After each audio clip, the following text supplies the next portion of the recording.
বিসমিল্লাহির রহমানির রহিম। আসসালামু আলাইকুম। Hi guys, welcome to my YouTube channel, my Facebook page. যেখান থেকে দেখছেন, কাছে ও দূরে, সকলের জন্য রইল আমার প্রাণ ঢালা শুভেচ্ছা। আর বন্ধুরা, যেখান থেকেই দেখছেন, অবশ্যই চ্যানেলটাকে সাবস্ক্রাইব করে দিয়ে পাশে থাকা বেল আইকনটা প্রেস করে দিবেন, যাতে ভিডিও ছাড়ার সঙ্গে সঙ্গে নোটিফিকেশানটা আপনাদের কাছে চলে যায়। তো এই তো সকালবেলা উঠে রুম টুম গোছ করে নিচ্ছিলাম, কারণ সকালবেলায় তো এই যুদ্ধটা সব মেয়েরই করতে হয় সংসার জীবনে। তো বাচ্চারা ঘুম থেকে উঠে পড়েছিল, ওদের রুমটাই আগে গুছিয়ে দিচ্ছিলাম। এই রুমে আমার 2 ছেলে ঘুমায়, আর আমি যে রুমে থাকি ওই রুমটা আর কি আমার হাজব্যান্ড এখনও ঘুমাচ্ছে। এই জন্য আর কি ক্লিন করতে দেরি হবে, ও ওঠার পরে আর কি করব। তো এই তো টুকিটাকি কাজকর্মগুলো সেরে নিচ্ছিলাম, রান্না বসাবো। এদিকে বাচ্চার স্কুলে যেতে লেট হয়ে যাচ্ছে, যদিও আরও সকালে একটু উঠতে চাই, কিন্তু এত সকালবেলা উঠি অনেক সময় দেখা যায় নামাজ পড়ে আবার একটু ঘুমাই। তো এই জন্য কিন্তু লেট হয়ে যায় মাঝে মাঝে। ওই যে রাত্রে যদি কাজ করি বা ফোনে যদি একটু কাজ করি, আর আমি ঘুমটা যদি ঠিক করে না পারি, তাহলে আমার শরীরটা অনেক খারাপ হয়ে যায়। এই জন্য ঘুম বাদ দিয়ে আর কি কিছু করি না। ঘুমটা আমি সবসময় নিয়ম করেই করার চেষ্টা করি, কারণ আমি যদি মানে একবেলা নাও খাই আমার সমস্যা হবে না, কিন্তু আমি যদি না ঘুমাই তাহলে আমার মাথা প্রচণ্ড ব্যথা করবে। আমি কেন জানি না, এমন হচ্ছে কিছুদিন।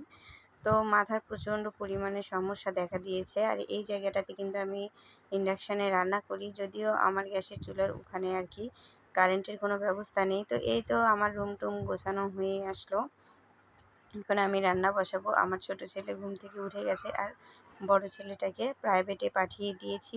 যেহেতু ওর প্রাইভেটটা আজকে অনেক সকালে দিয়েছে, ও 8টার মধ্যে আর কি বাসায় এসে আবার খাওয়া দাওয়া করে স্কুলে যেতে পারবে। যদিও বড় ছেলেটার পরীক্ষা শুরু হয়েছে এখন।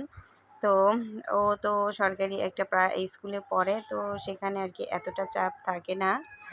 তো প্রিয় বন্ধুরা, ভিডিওটা কেমন হলো অবশ্যই কমেন্টে কিন্তু জানিয়ে যাবেন। পরবর্তী ভিডিওগুলো দেখার জন্য চ্যানেলটাকে সাবস্ক্রাইব করে আমার পাশেই থাকবেন।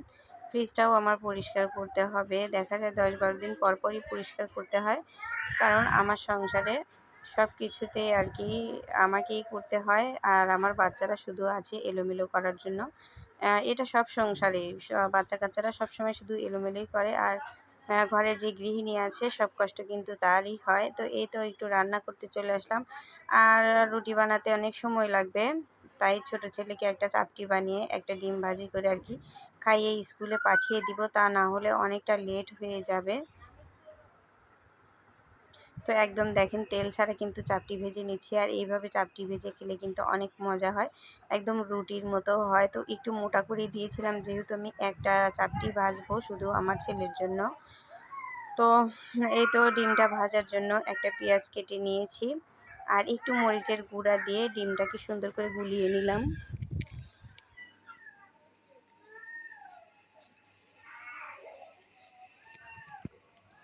আর ডিম সবসময় ভাজার সময় যদি এরকম একটা কাপ বা মগের মধ্যে কাঁটা চামচ দিয়ে দিয়ে গুলানো যায়, তাহলে কিন্তু সবসময় ভালো হয়। আর আমি সবসময় চেষ্টা করি ডিম গুলানোর জন্য একটা পাত্র আলাদা করে রাখা। আর এই যে ডিমগুলো দেখছেন, আহ, ডিমগুলো না, সরি, এই যে ডিম দেখছেন, এটা কিন্তু আমাদের বাড়িতে দেশি মুরগির ডিম। দেখা যায় যে 4টে-5টে মুরগি ডিম পারে, একটা না একটা সবসময় পারতেই থাকে। ডিম আর কি কিনতেই হয় না, আর ডিমগুলো বেশ বড়। যেহেতু দেশি মুরগি, তাদের কিন্তু ফিড আর গম খাওয়ানো হয়। তো ডিম ভাজাটাও হয়ে এসেছে, এখন আমার ছেলেকে আমি খাইয়ে দেব, ও স্কুলে চলে যাবে। তো বাচ্চা কাচ্চা মানুষ করা কি এত কঠিন, মানে এত সহজ? তবুও কিন্তু দিন শেষে শুনতে হয় নারীরা কি করে। তো এটা কিন্তু পুরুষদের মুখের জাতীয় ভাষা, সব পুরুষই এই কথাটা বলে থাকে। আমি যদি মানে রাগ করতাম, তাহলে আর কি ভাবতাম যে শুধু আমাকেই এই কথাটা বলে।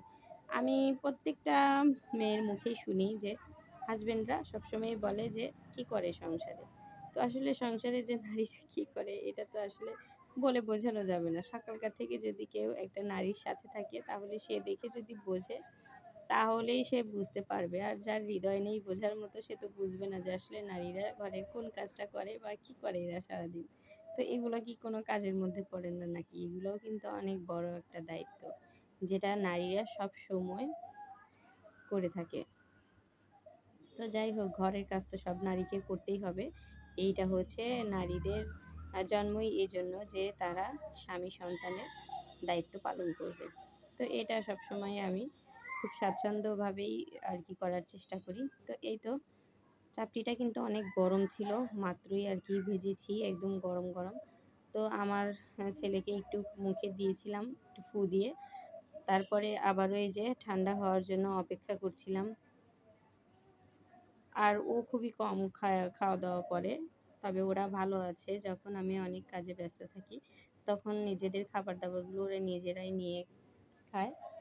যখন আর কি রোজার ঈদ, কোরবানির ঈদ আর ডিসেম্বরের একটা সিজন পড়ে, তখন তো আমি প্রচুর পরিমাণে ব্যস্ত থাকি আমার টেইলার্স আর পার্লারের কাজ নিয়ে। তখন আমার বাচ্চারা কিন্তু নিজেরা একাই খাওয়া দাওয়া করে।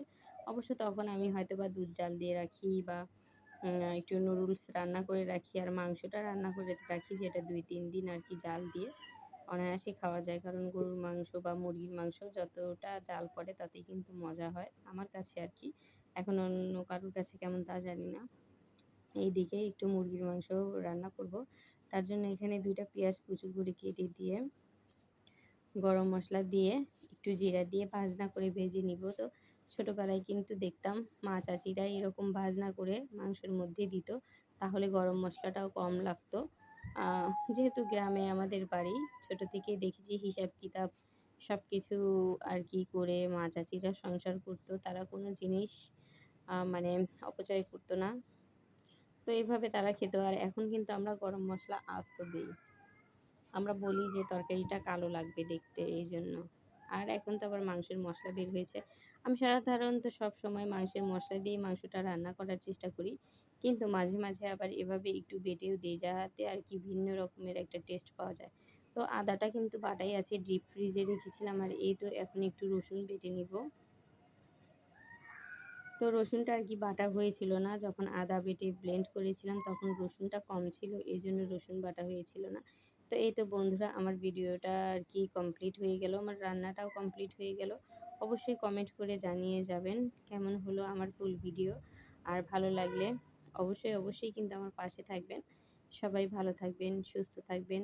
মহান আল্লাহ সকলকে সুস্থ রাখুক, সেই কামনাই করি। আল্লাহ হাফেজ।